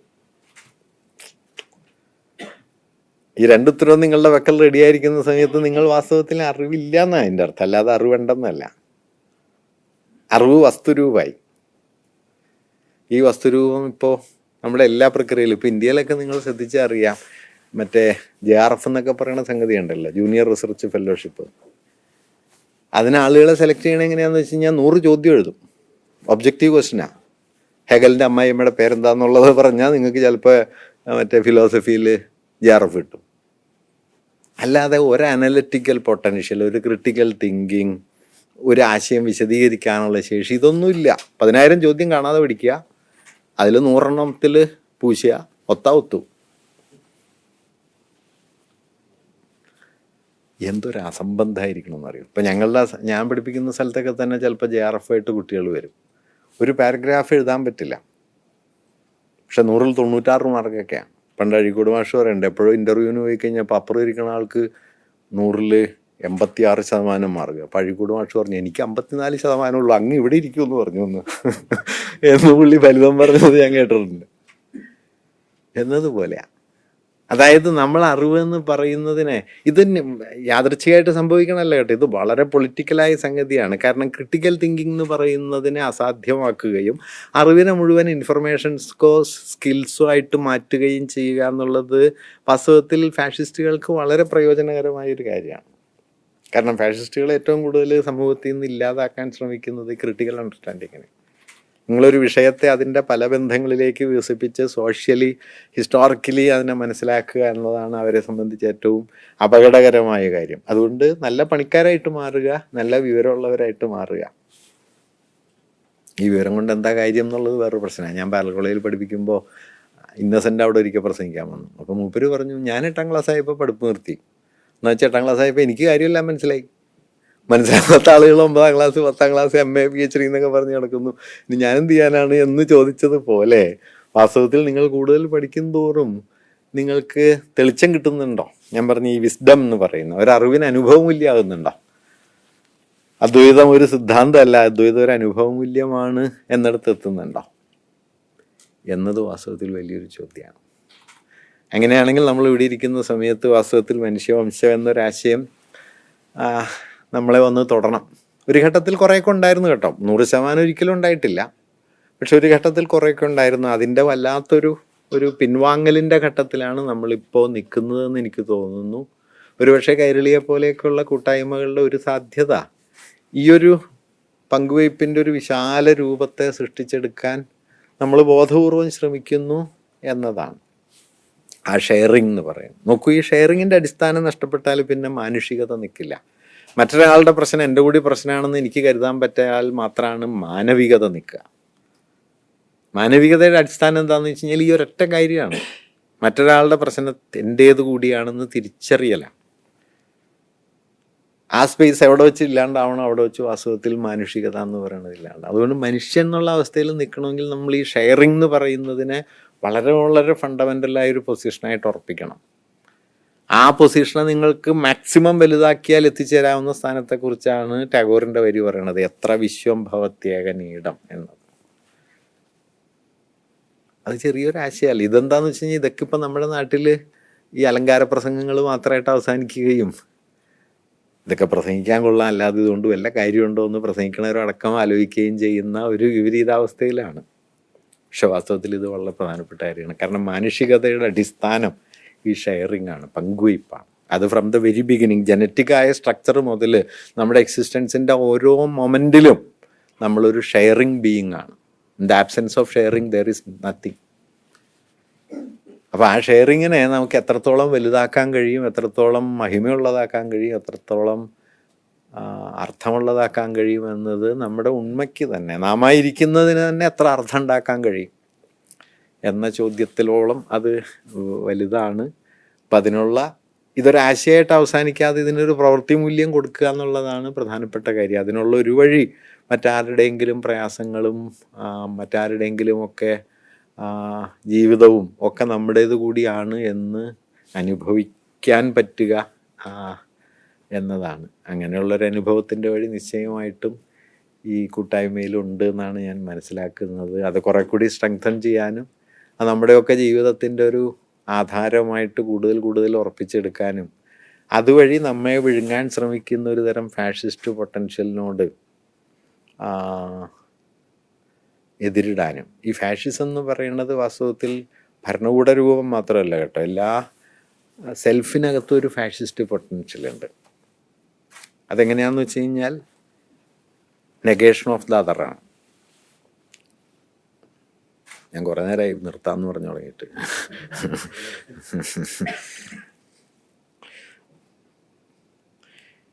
അഡോണോ എന്ന് പറയുന്ന 20-ാം നൂറ്റാണ്ടിലെ വലിയൊരു മാർക്സിസ്റ്റ് ചിന്തകനുണ്ട്. അയാൾ പറയണത് ഈ ഫാഷിസം പുറത്തു നിന്ന് വന്നതല്ല. പുള്ളി പറയണത് മോഡേണിറ്റിക്ക് ഉള്ളിലുണ്ട്. മോഡേണിറ്റിയുടെ കൺസെപ്ഷൻ ഓഫ് സെൽഫ് എന്ന് പറയുന്നത് ഫാഷിസ്റ്റിക്കാണ്. അതെങ്ങനെയാണെന്ന് വെച്ച് കഴിഞ്ഞാൽ exclusion and annihilation of the other എന്ന നിലയിൽ സെൽഫിനെ കൺസീവ് ചെയ്താൽ, if you conceive the formation of the self as the annihilation of the other, അത് ഫാഷിസം. ഒരു ഉദാഹരണം പറഞ്ഞാൽ, ഇപ്പോൾ ഒരൊത്ത പുരുഷനായിത്തീരുന്നത് എങ്ങനെയാണ്? ഒരാൾ, ഞാനിപ്പോൾ ഒരൊത്ത ആണായിത്തീരുന്നത് എങ്ങനെയാണ്? നമ്മളൊരു സാധാരണ ധാരണയിൽ പെണ്ണിൻ്റെ എല്ലാ അംശങ്ങളും എന്നിൽ നിന്ന് ഇല്ലാതാക്കലാണ്. ഉടുപ്പ്, നടപ്പ്, ഭാവഭാവങ്ങൾ, ഭാഷ, പെരുമാറ്റം എന്നതിൽ നിന്നൊക്കെ സ്ത്രൈണതയെ പൂർണ്ണമായിട്ട് ഇല്ലാതാക്കിയാൽ ഞാൻ പൂർണ്ണ പുരുഷനായി. വാസ്തവത്തിൽ മനുഷ്യപ്രകൃതിയിൽ ഇങ്ങനെയില്ല. മനുഷ്യപ്രകൃതിയിൽ 100% തികഞ്ഞ ആണുങ്ങളുമില്ല, 100% തികഞ്ഞ പെണ്ണുങ്ങളുമില്ല. ഷെയറിങ്ങാണ്. അർദ്ധനാരീശ്വരം എന്നത് ആ നിലയ്ക്ക് ഇന്ത്യയിലെ വലിയൊരാശയമാണ്. നമ്മളതടിച്ചൊരു ശിവാജി കലണ്ടറാക്കി. അപ്പുറത്ത് പകുതി ആണ്, ഇപ്പുറത്ത് പകുതി പെണ്ണുമായിട്ട് എന്തോ ഒരു വിചിത്ര രൂപമായി. വാസ്തവത്തിൽ നമ്മളിലുള്ള ഒരു യാഥാർത്ഥ്യത്തെയാണ്, നമ്മുടെ സെൽഫിൻ്റെ ഒരു പ്ലൂരാലിറ്റി അല്ലെങ്കിൽ അതിൻ്റെ ഒരു ഫ്ലൂയിഡിറ്റി എന്ന് പറയുന്നത്, നമ്മുടെ സെൽഫിൻ്റെ ഒരു ദ്രവഭാവത്തെയാണ് ഈ അർദ്ധനാരീശ്വരം എന്ന് പറയുന്നത്. പല ലെയറുകളാണ്. അതിൽ ആൺമയുണ്ട്, പെൺമയുണ്ട്. അത് തമ്മിൽ ഇങ്ങനെ കലർന്ന് പോകുന്നു. ഈ കലർപ്പിൽ നിന്ന് കലർപ്പില്ലാത്ത ഒന്ന് എന്ന നിലയ്ക്ക് അവരവരെ സങ്കല്പിക്കുന്നിടത്ത് ഫാഷിസ്റ്റ് പൊട്ടൻഷ്യൽ ആരംഭിക്കുന്നു. അതായത് നിങ്ങളിൽ നിങ്ങളല്ലാത്ത ഒന്നുമില്ല എന്ന് നിങ്ങൾ കരുതി തുടങ്ങുമ്പോൾ ഫാഷിസം പതിയെ അവിടേക്ക് വരും. അപ്പം എൻ്റെ വംശത്തിൽ ഞാനല്ലാത്ത ഒന്നുമില്ല എന്ന് അതിനെ എക്സ്റ്റെൻഡ് ചെയ്യാൻ പറ്റും. അപ്പം എൻ്റെ രാഷ്ട്രത്തിൽ ഞങ്ങളുടേതല്ലാത്ത വേറൊന്നും പാടില്ല എന്ന് എക്സ്റ്റെൻഡ് ചെയ്യാൻ പറ്റും. ദാറ്റ് മീൻസ് ഫാഷിസ്റ്റിക് പൊട്ടൻഷ്യൽ എന്ന് പറയുന്നത് ഒരു രാഷ്ട്രത്തിൻ്റെ ഭീമാകാര രൂപത്തിൽ മാത്രമല്ല, ഒരു വ്യക്തിയുടെ ജീവിതത്തിൻ്റെ സൂക്ഷ്മതലത്തിലും ഉണ്ടാവും. ഈ സൂക്ഷ്മതലത്തെ ഭേദിക്കാനുള്ള വഴി എന്താണെന്ന് വെച്ച് കഴിഞ്ഞാൽ കൺസേൺ ഫോർ ദ അതർ. നാരായണഗുരുവിൻ്റെ ഭാഷയിൽ പറഞ്ഞാൽ പ്രിയം അപരപ്രിയം അതൻ പ്രിയം. ഈ അപരപ്രിയത്വം ആത്മപ്രിയമായി മാറുന്നതോടെ ഫാഷിസത്തിനെതിരെയുള്ളൊരു പൊസിഷൻ നമ്മൾ സെൽഫിൽ രൂപപ്പെടുത്താൻ ശ്രമിക്കും. അല്ലാതെ അപരനിരാസം എന്ന് പറയുന്ന ഒന്ന് നമ്മുടെ ആത്മതത്വത്തിൻ്റെ ആധാരമായാൽ ഫാഷിസം ബീജരൂപത്തിൽ നമ്മിലും പ്രവർത്തിക്കും. വാസ്തവത്തിൽ മഹാഭൂരിപക്ഷം മനുഷ്യരിൽ ഒരു പൊട്ടൻഷ്യൽ ഹിറ്റ്ലർ ഉണ്ട്, തരം കിട്ടാഞ്ഞിട്ടാ. അതിനെ നിരസിക്കുന്നതിൻ്റെ വഴിയാണ് വാസ്തവത്തിൽ ഈ അപരപ്രിയത്വം എന്ന് പറയുന്നത്. അതാണ് മാനുഷികതയുടെ ആധാരമായ ഷെയറിങ് ഞാൻ പറയുന്നത്, താനല്ലാത്തതിലേക്ക്. അപ്പം അങ്ങനെ ഒരു പോക്കിൻ്റെ വഴി ഞാൻ പറയുന്നത് വാസ്തവത്തിൽ വളരെ വിപുലമായൊരു പൊളിറ്റിക്കൽ പ്രോജക്റ്റിനെ കുറിച്ചാണ്. അങ്ങനെ ഒരു വഴി നമ്മുടെ അറിവിലും നമ്മുടെ പ്രവൃത്തിയിലും ജീവിതത്തിലും ഒക്കെ ഉണ്ടാക്കുന്നതിനുള്ളൊരു പ്രേരണയും അതിനുള്ളൊരു ഉപാധിയും ഒക്കെ ആയിട്ട് നിങ്ങളുടെ കൂട്ടായ്മയും അതിൻ്റെ പ്രവർത്തനങ്ങളൊക്കെ മാറിത്തീരട്ടെ എന്നൊരു ആഗ്രഹം പങ്കുവെച്ചുകൊണ്ട് പലപാട് നിർത്താമെന്ന് പറഞ്ഞ പ്രസംഗം ഞാനിപ്പോൾ നിർത്തുന്നു. നമസ്കാരം.